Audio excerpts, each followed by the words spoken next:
कैलाश पर्वत की शांति में, जहां बर्फ की हर बूंद मानो मंत्र जपती हो, वहां एक दिन भगवान शिव और माता पार्वती अपने दोनों पुत्रों गणेश और कार्तिकेय के साथ बैठे थे। चारों ओर दिव्यता फैली हुई थी, मंद पवन बह रही थी, हिम चमक रही थी और माता पिता के स्नेह से वातावरण पवित्र था। तभी माता पार्वती मुस्कुराईं और बोलीं, मेरे पुत्रों, आज हम देखेंगे कि तुम दोनों में से कौन सबसे बुद्धिमान और समर्पित है। भगवान शिव ने गंभीर शांत स्वर में कहा, जो पहले पूरे ब्रह्मांड की परिक्रमा करेगा वही होगा विजेता। इतना सुनते ही कार्तिकेय अपने मोर पर सवार हुए और पल भर में आकाश की ओर उड़ चले। बादल फटने लगे, बिजली सी चमक उनकी गति के साथ थी। वे पर्वतों, सागरों, नदियों और तारों तक की परिक्रमा कर रहे थे। उनका भाला चमक रहा था और उनके चेहरे पर विजय का आत्मविश्वास था। उधर गणेश शांत बैठे मुस्कुरा रहे थे। उन्होंने अपने हाथ जोड़े, धीरे धीरे उठे और माता पार्वती तथा भगवान शिव की परिक्रमा करने लगे।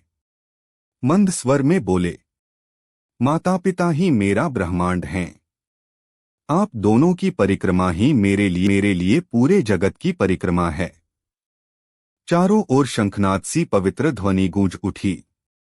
जब कार्तिकेय लौटे तो देखा गणेश पहले से खड़े हैं, विनम्र मुस्कान के साथ। माता पार्वती के मुख पर गर्व था और भगवान शिव ने शांत स्वर में कहा, जिसने हमें पहचाना वही सच्चा ज्ञानी है।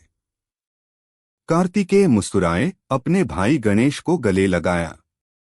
दोनों के बीच एक दिव्य प्रकाश फैल गया। जहां प्रेम था, ज्ञान परिक्रमा करने लगे। मंद स्वर में बोले, माता पिता ही मेरा ब्रह्मांड हैं। आप दोनों की परिक्रमा ही मेरे लिए पूरे जगत की परिक्रमा है। चारों ओर शंखनाद सी पवित्र ध्वनि गूंज उठी। जब कार्तिकेय लौटे तो देखा गणेश पहले से खड़े हैं, विनम्र मुस्कान के साथ।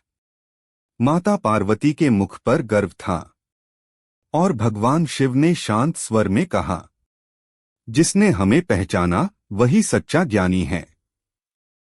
कार्तिकेय मुस्कुराए, अपने भाई गणेश को गले लगाया। दोनों के बीच एक दिव्य प्रकाश फैल गया। जहां प्रेम था, ज्ञान था और भक्ति का संगम था। उस दिन कैलाश पर्वत साक्षी बना। जब बुद्धि ने गति पर विजय